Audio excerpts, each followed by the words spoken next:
Right, so we've got to the stage where I've done all the trackers for the Swell. There is some touch on all the keys. As you know, we set the first 25, 26 notes to as many of those red felts as we'd got fitted on the centre pins of the keyboard. Still waiting for the rest to come, so the touch isn't set any further. It's pointless going to all that trouble.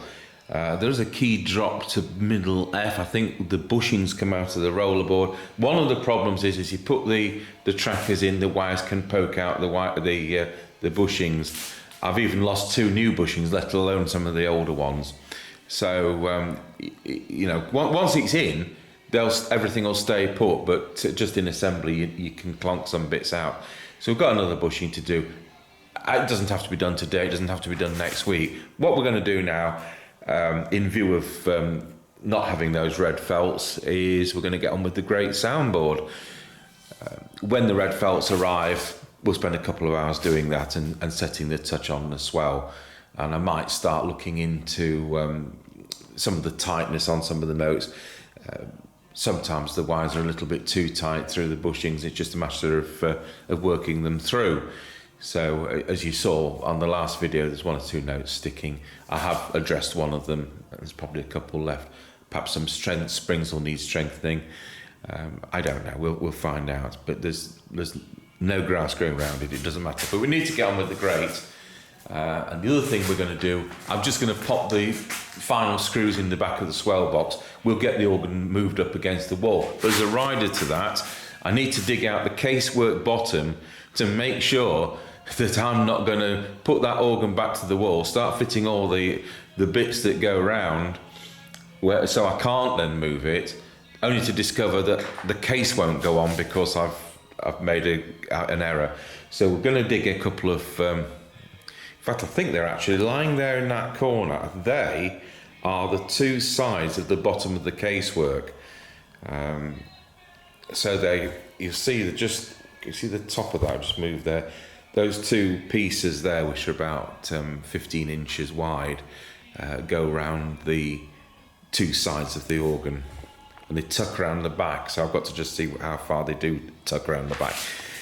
That's something still looking. We'll paint the bottom. I think we're going to paint the bottom brown. It's currently the whole case lower case was done in that awful wood grain paint, which was popular in the 1920s.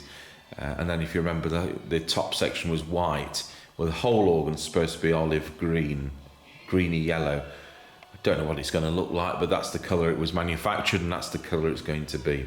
So in front, we've now got on the work table, we've got the Great Soundboard as 1 or 2 remains of trackers poking out.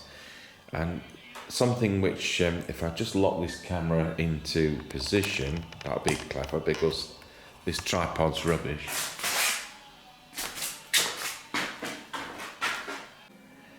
This tripod came from my late uncle's estate, and he's the person who left the funds to build this building, this as a private chapel, with the instruction it had to have a pipe organ installed, and that anyone who wants to learn may do so for free. So that's one of the things. I have to pay for the organ. Because he said I'm an organ builder, and I'm always free to sell it and put a different one in. So what is unusual about this soundboard, I've not seen this before, but then I've only seen 200 organs. And that is, we've got a concussion bellows built into the soundboard.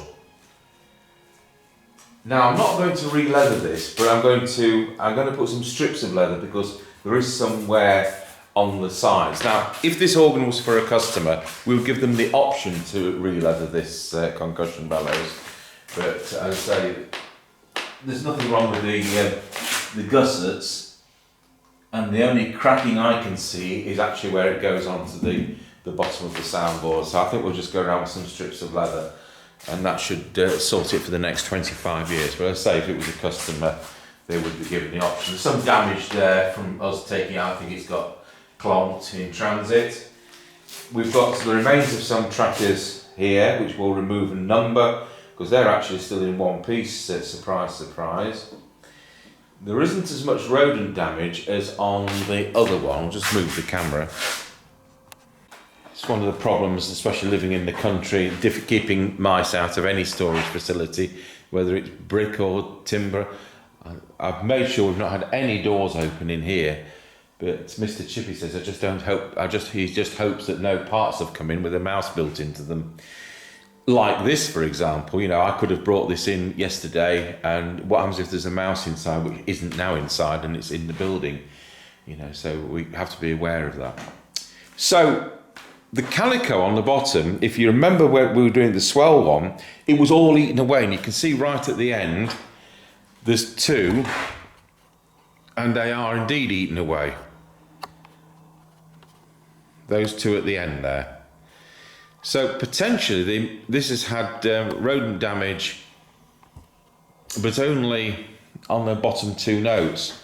But when I look at this, one of the things about the calico on the bars, these have got holes in, and that's got substantial holes in, and that's to bleed air that is leaking past the pallets. So you've heard when I've had our Swell on, there's one or two notes whimpering, and so you will make sure that there's no dirt on the pallets, you'll make sure the action isn't tight.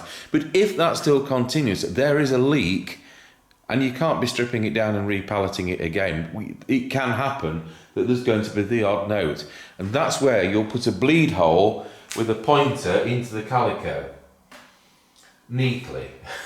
These are blooming great big holes, and it tells me that there's trouble with quite a number of the pallets. So you know what? We're going to end up repalleting this, just like we did the Swell. Regardless of cost, it's got to be done. So this was clearly problematic, even when it was overhauled in 1984. So what I'm going to do, I'll just clean some of the spiders' webs and things off, and clean it up, and we'll get it stripped down.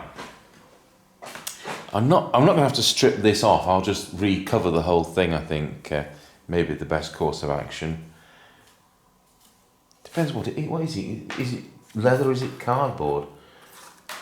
You know, it's cardboard, isn't it, on this organ? Yeah, it's cardboard.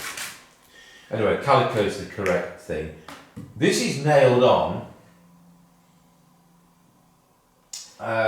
Nothing should be nailed on organs, everything should be screwed. So whatever that's for, which is going to be something to do with the casework, probably went on in 1919 when the organ got moved. And we will take that off, and we'll clean that up, put a bit of polish on it, because there shouldn't be bare bits of wood like that. And we'll screw it back on, because no doubt it is necessary, would be found to be necessary when it got moved. So that's the next thing. We'll get this taken apart, and then we'll get the camera back on. So with the soundboard open, we've got the Eagle. Anyway, whoever it is, Hull, July the 19th, 1865. I'll have to compare as to what the date was on the Great Soundboard, because we certainly had one if I just thumb my way through the photos. I'll take a still off this and print that as well. Looks like August 1865 on the other one. I'm just making up some fresh glue. I had another organ builder friend around yesterday, and he's the person, Chris from Lincoln, who put me on to buying this organ in 2010. Right, we'll just move the camera back round. So with the bottom off, we actually can't see any rodent damage on those final two notes on the right, not to the pallets anyway, which is the only place any rodents could have been in, and they haven't been inside here. I've just vacuumed that out, and there were no droppings, which is amazing how much damage there was to the Swell soundboard, but not to this. So we're going to just leave it, put new pull-downs on, and I'll make sure that the steady pins are lubricated. I'll go through that with you again. And we're going to put some glue on the back, and I'll show you that in more detail right now. So where these are glued onto the back, and I think it's cardboard on the back, and if you remember I did that, I'm sure newer cardboard's better than 1865 cardboard, and you've got the tails of the pallets glued onto that, and then you've got these which are nailed down, the heel guards, and we took the screws out. We took the nails out of the Swell ones. We put screws in. I don't like to see nails in pipe organs at all, but we're going to leave this as it is. There's no point taking those out, and we're just going. What we're going to do is to put plenty of hot animal glue on the back there, just in case. It's a bit of a belt and braces. I've no reason to suspect there's any leaks whatsoever. I'm just going to make sure it's vacuumed at the back once again. And then the other thing we'll do, I'll just move the camera. As I said before, those two end ones have got rodent damage. They've eaten away it's kind of cardboard with cloth on it. It's not tosh. I don't know what it is. Anyway, we're going to be putting calico over the whole thing. I'm going to make sure those two are vacuumed out, but there won't be any debris more than you'd get normally on the rest of the bars. So the other thing we were concerned about is there's clearly been problems because they've had to puncture the calico, we call it, to bleed, and it may just be that the pallets have had a little bit of dirt on them.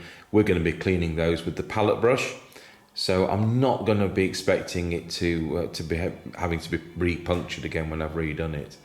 So we're not going to re-pallet this one, and I think we'll leave it at that. I don't know whether they're the original 1865 ones, but they look okay, and Chris inspected it as well. So it saves a couple of like a couple of £100 and 20 hours work, but I'm not doing that to skimp on the work. I expected we'd have to re-pallet it when I'd seen the first one, but initially when we bought the organ, with it being in a playable condition, I didn't expect to have to do them at all. So there we are. So had to do it for the Swell. We're not going to do it for the Great. When we get to the pedal, it will be a different kettle of fish because it's pneumatic. Oh dear. So you can see that I've put new calico on the back. It's all done with animal glue. No, there isn't. There's a shadow that at the end. So if anything does need a little hole in it for any pressure relief, well, we can do that later. We haven't had to do it on the Swell yet. So what we've done here at the back is to run over it with a generous amount of the hot animal glue, and that's a bit of a belt and braces because there's no reason to suspect there's any fault anyway, but we're just making sure we're covering our tracks. And then I've cleaned the pallets. I've shown you how that's done before. I'll just move the camera and I'll just show on one.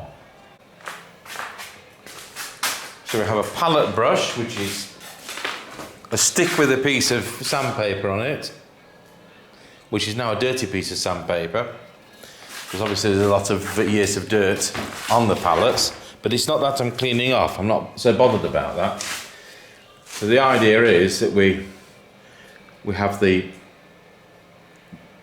because he's upside down, so what we have is the leather here. So I can go down there and I can feel it if there's any grit, and it just pulls it to the edge, and then we can remove that. So actually there's a little spot just there which I've not done. This will all be done again when it's in position, because what will happen is there will be debris in it, and it will come out into the pallets, and this is what happens. You end up with sticking notes and whimpering notes.